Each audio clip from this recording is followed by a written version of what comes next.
लालू प्रसाद के उपयोगिता काहे बढ़ गई बा कि रुआ याद होई कि जब बिहार के बंटवारा झारखंड में होत रहे तो ओ घड़ी भी लालू प्रसाद अकेला ऐसा आदमी रहन जो विरोध में खड़ा रहन। ओ घड़ी भी नीतीश कुमार केंद्र में शामिल रहन और केंद्र में शामिल रहते हुए भारतीय जनता पार्टी के साथ रहते हुए वो एक सपोर्ट में खड़ा रहा। देशव्यापी होके या जैसन भी लड़ाई होके भाजपा के खिलाफ लड़े खातिर अगर जीवटता चाहिए तो उ जीवटता और उनका में खूब बल शक्ति जौन बा तौन लालू प्रसाद में बा और लालू प्रसाद के बिना यह लड़ाई के जीतल संभव वर्तमान परिस्थिति में नइखे लागल। एकरा साथ साथ नीतीश कुमार अगर सत्ता में बाड़न, मुख्यमंत्री बाड़न तो भारतीय जनता पार्टी के साथ बाड़न और भारतीय जनता पार्टी के विरोध में बाड़न तो कहीं ना कहीं भारतीय जनता पार्टी के विरोध करे खातिर उनका लालू प्रसाद के साथ लेवे के पड़ी। जातीय जनगणना एगो बड़ा मुद्दा हो गई बा और जनसंख्या नियंत्रण ओकरो से बड़ा मुद्दा हो गई बा। ये दोनों मुद्दा के रुआ याद करी तो रुआ याद आ जाई 70 के दशक जब इंदिरा गांधी ये पूरे मुद्दा पर निरंकुश हो गई रही।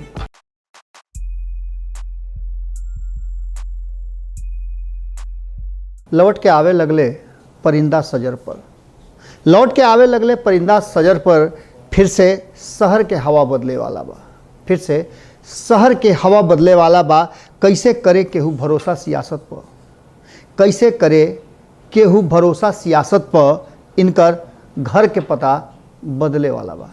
गोड़ लागता नहीं हेरा से अभिनंदन बरुआ के अपना कार्यक्रम जना के नाम है खूटा ठोक के। ये खूटा ठोक के आधार हुआ देखा था नहीं, पूरा देखे के बा तो खूटा ठोक पे आवे के पड़ी, बाकी मसाला पूरा बा। आज जो बिहार के राजनीति के ई नया विषय जो लेके आयल बनी जौना में साफ बा कि का लालू के बिना नीतीश बाबू लड़ाई जंग जीत ली हैं। लालू से लड़ाई खातिर तो उनका कितना लोग के जरूरत पड़, लेकिन जब लड़ाई लम्हर हुई तो ओकरा खातिर का बिना लालू के जीतल संभव बा। इस सवाल रुआ लोग के छोड़ के जाता नहीं और इस सवाल के जवाब रुआ कर खोजे के बा और सवाल के जवाब जाने के बा तो सीधे खूंटा ठोक पे आवे के पड़ी।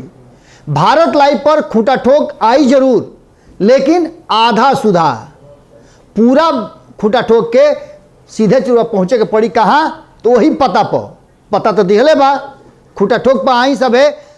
यूट्यूब पर सब्सक्राइब करी, घंटिया दबा दे तो रुआ लोग के सब भेटा जाई। आज के विषय रुआ लोग के जानकारी मिल गई हुई और आज के विषय में सबसे बड़ बात बा कि रुआ एगो बात तो समझते हो कब कि घात, अपघात, दोस्ती या दुश्मनी, एक पीछे कुछ ना कुछ ऐसा बात बा जना के लेकर के अब नीतीश कुमार जी अपन मन मिजाज बदले के स्थिति में आ गई बड़न।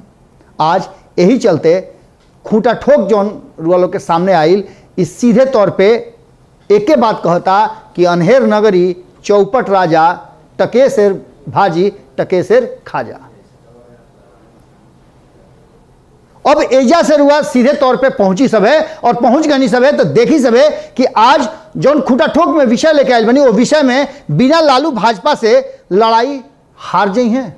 इस सवाल बा और इस सवाल के जवाब रुआ लोग से हम खोजब, लेकिन एकरा पीछे तर्क बा कि बताई अब तक ले जितना आंदोलन इस देश में भइल बा, पिछला 30-35 साल के अगर आंकड़ा रुआ देखी या फिर 50 साल के आंकड़ा देखिए, आज़ादी के बाद से जितना भी आंदोलन भइल बा, चाहे आज़ादी के पहले भइल होके चाहे आज़ादी के बाद भइल होके, ओकरा में भागीदारी सबके साथ मिलल बा। इंदिरा गांधी के विरुद्ध एक आंदोलन भइल रहे, कहल जा रहा है कि कांग्रेस निरंकुश हो गई बा और इंदिरा गांधी अपना मनमर्जी से देश के लोकतंत्र ना बल्कि राजतंत्र के तरफ चलावे लगल बाड़ी। कई गो ऐसा फैसला रहे जना के लेकर के देश के अधिकांश जौन राजनीतिक दल रहन और राजनीतिक सोच के व्यक्ति रहन उ कैले का कि खिसिया गईले और खिसिया करके विद्रोह करे लगले। लेकिन बड़ा विद्रोह जो सत्ता में बा ओकरा के करे के बा तो ओकरा खातिर रुआ गठबंधन के संगठन के मजबूत करे के पड़ी।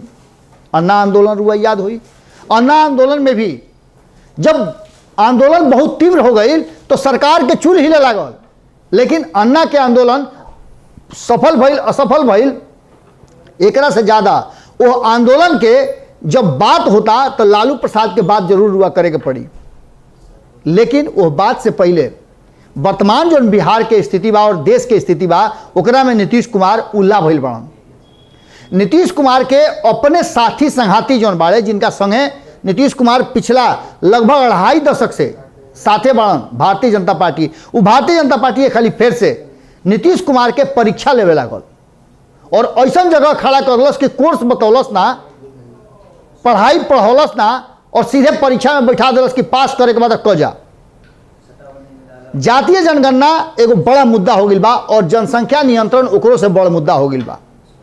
ये दोनों मुद्दा के रुआ याद करी तो रुआ याद आ जाई 70 के दशक, जब इंदिरा गांधी ये पूरे मुद्दा पर निरंकुश हो गई रही।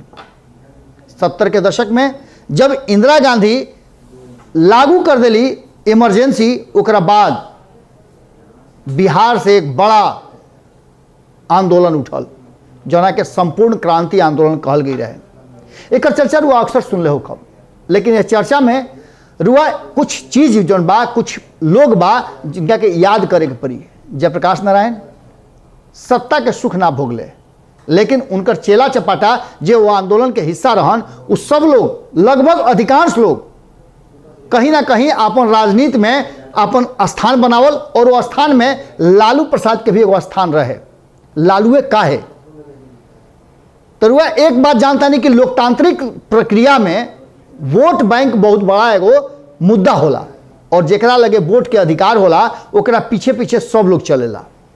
नीतीश कुमार जब लालू प्रसाद के नेता प्रतिपक्ष बनौले रहन, उनका लगे यही कारण रहे कि नीतीश कुमार ये बात स्पष्ट तरीका से कहले रहन कि लालू प्रसाद लगे वोट बा और वो वोट से हमनी के कांग्रेस के पछाड़ सकी जा।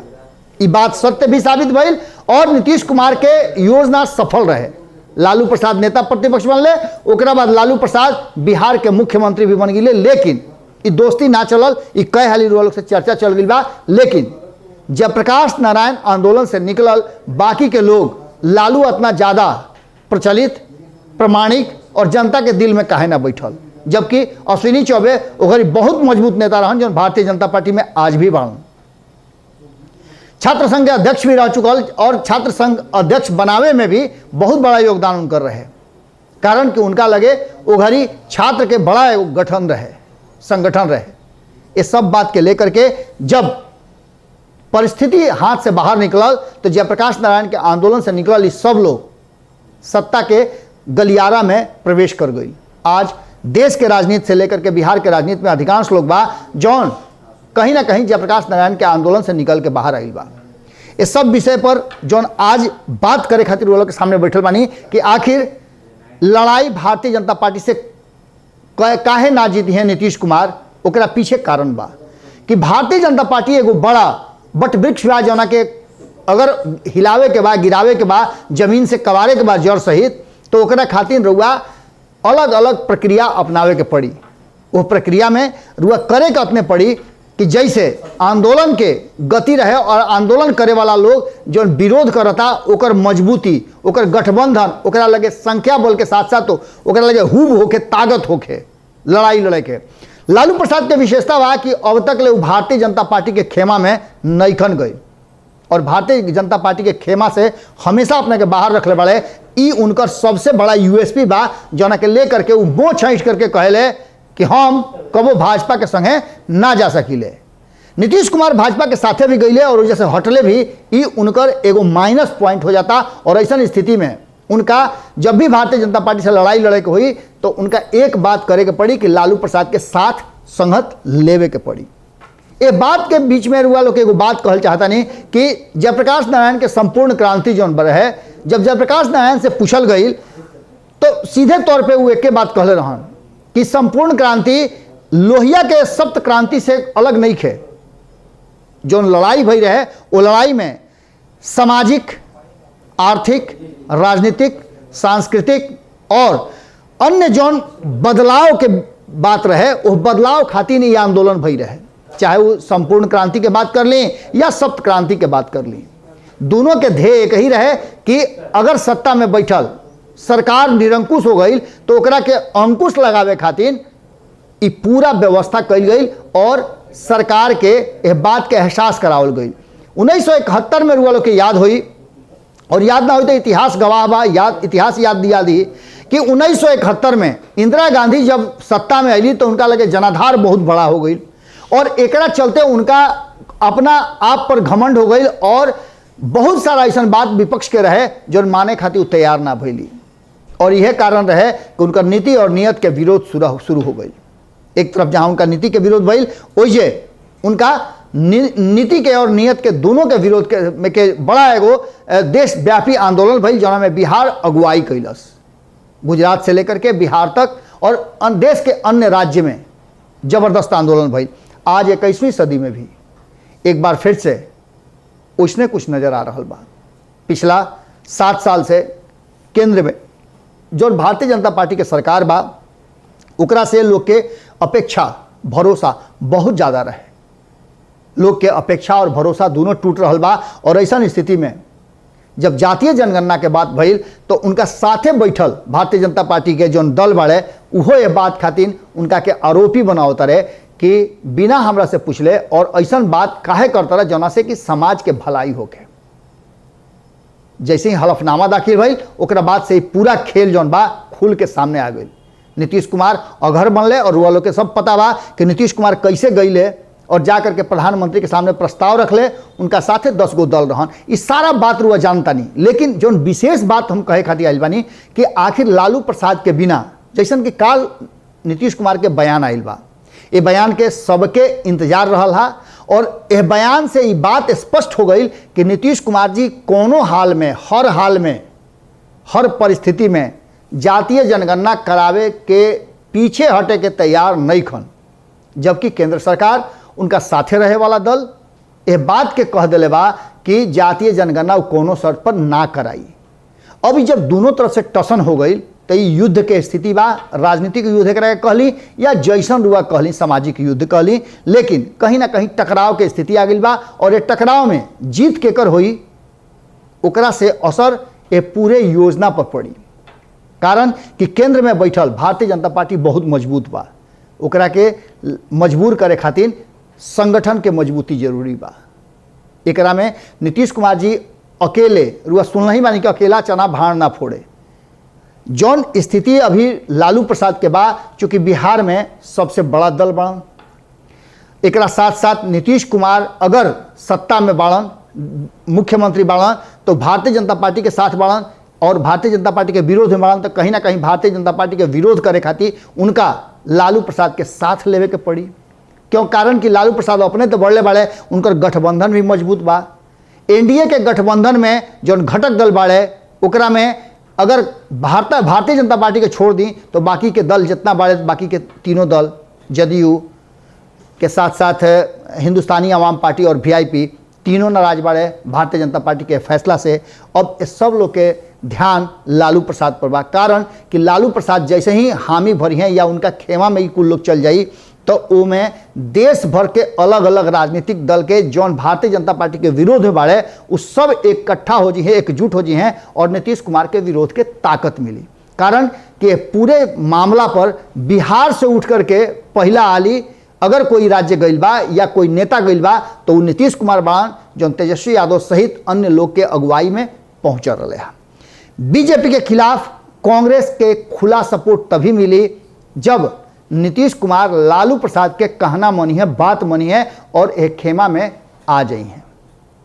एकरा खातिर उनका के ऑफर पर ऑफर आ रहा बा कि अगर नीतीश कुमार के सांचों के लड़ाई लड़े के बा तो उनका भाजपा के छोड़ के आवे के पड़ी और ये लड़ाई बड़ा बा जैसे संपूर्ण क्रांति के लड़ाई भई रहे। ये पूरे मामला में गोपालगंज टू रायसीना हिल्स में भी ये सारा चीज के चर्चा बढ़ुए कि जब दिल्ली में इंदिरा गांधी के सरकार बनल तो इंदिरा गांधी निरंकुश हो गई और उनका के कहीं ना कहीं ये पूरे मामला पर पटके खातिर बिहार से ही आवाज़ उठ रहे। एक हाली फिर से भारतीय जनता पार्टी वही तरीका से निरंकुश हो रहा बा जना के पटके खातिर ये सब लोग के जरूरत बा।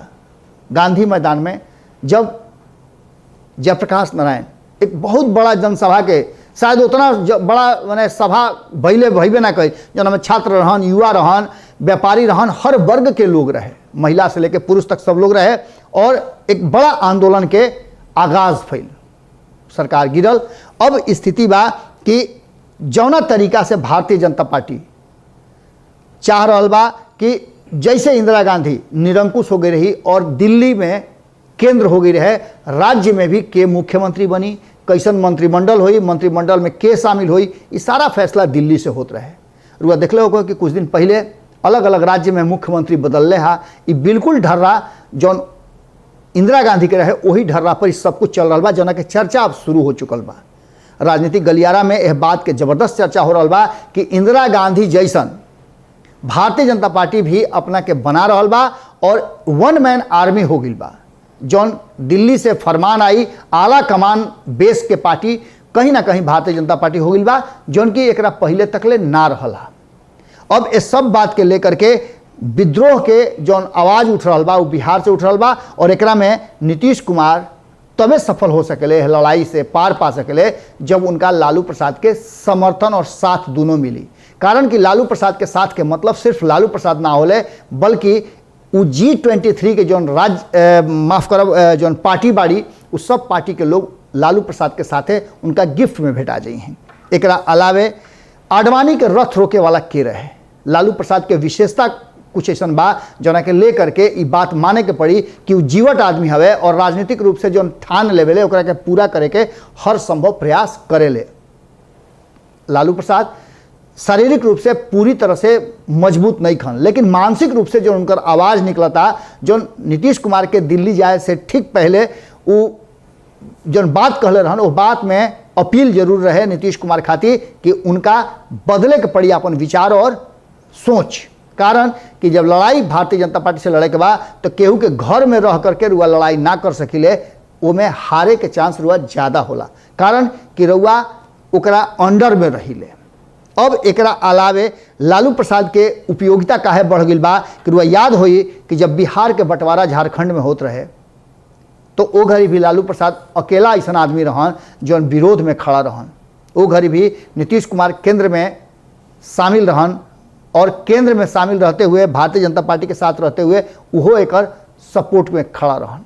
लेकिन लालू प्रसाद अकेले होकर विरोध कैले रहन। ये सब विशेषता लालू प्रसाद में बा। लालू प्रसाद भारतीय जनता पार्टी के साथ कभी भी गठबंधन खातिर तैयार नहीं खन। उनका राजनीतिक जीवन के इस सबसे बड़ा एगो प्लस पॉइंट बा, जबकि नीतीश कुमार के माइनस पॉइंट बा कि वो कभी भारतीय जनता पार्टी तो कभी महागठबंधन में आकर के आपन जो उनकर एगो बहुत मजबूत पकड़ रहे, राजनीतिक रूप से स्वीकार्यता रहे, ओकरा में कहीं ना कहीं लेस मात्र के ही सही लेकिन कमी जरूर आइल बा।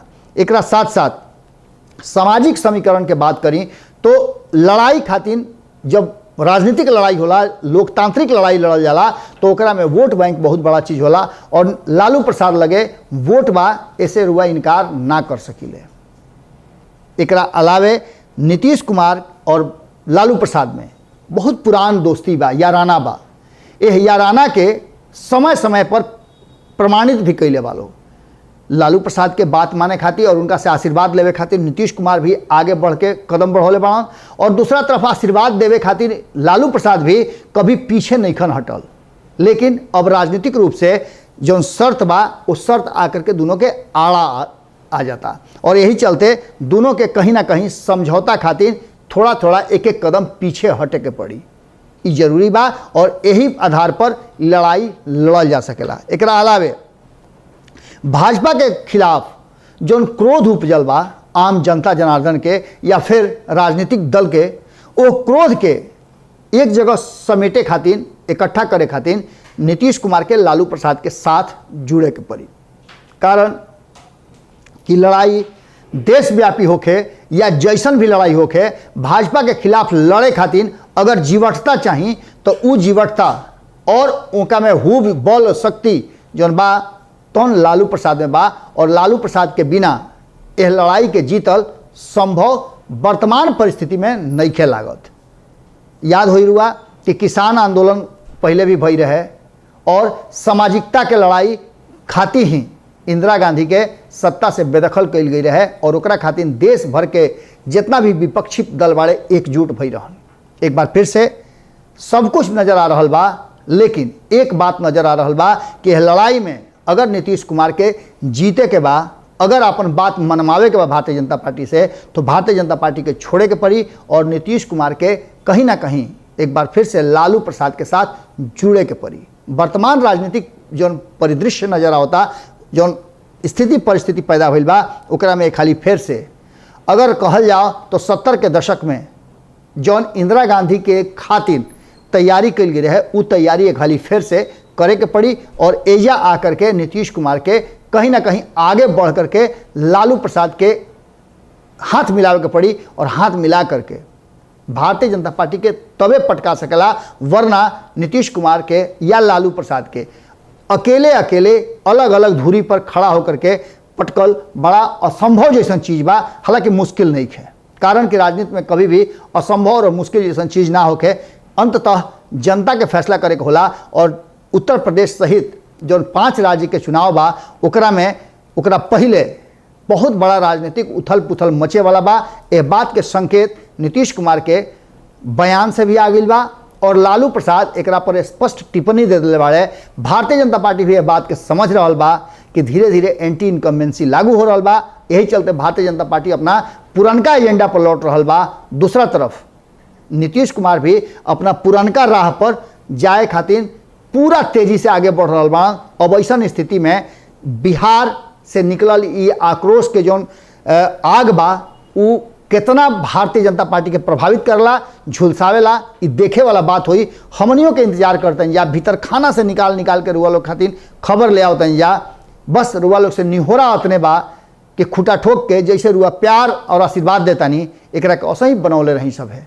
और खुटा ठोक के पूर्णतः क्षेत्रीय भाषा के ही चैनल है और एकरा पर सिर्फ भोजपुरी ना, जौना भाषा में भी रुआ बोलल चाहतानी, बतियावल चाहतानी, लिखल चाहतानी, पढ़ल चाहतानी, सुनल चाहतानी, सुनावल चाहतानी, स्वागत बा रुआ लोग के। आई सब है और खूंटा ठोक पे अपन विचार रखी सब है।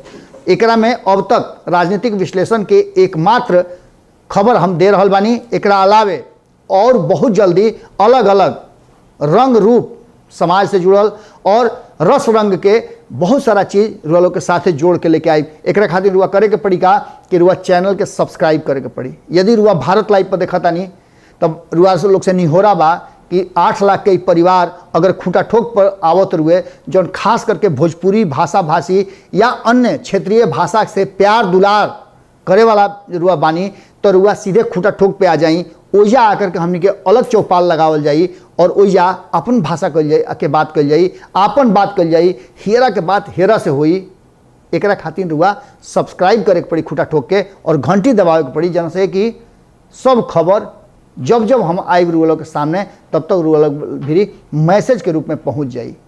फिर काल भेंट हुई यही ठेहा पर और बहुत जल्दी रुआ लोग के बहुत सारा और खुशखबरी सुना वाला बानी। तत्काल खुशखबरी है बा कि रुआ लोग के प्यार दुलार अतना मिल रहा बा कि मात्र 10 दिन में हमनी के लगभग व्यूअर के रूप में, व्यू के रूप में हमनी के अलग अलग खबर पर खूंटा ठोक में कम से कम 7,000 से ज़्यादा लोग, एकरा से बेसी लोग देख चुकल बड़ुए, व्यू आ चुकल बा। फिर काल भेंट हुई, गोड़ लागत।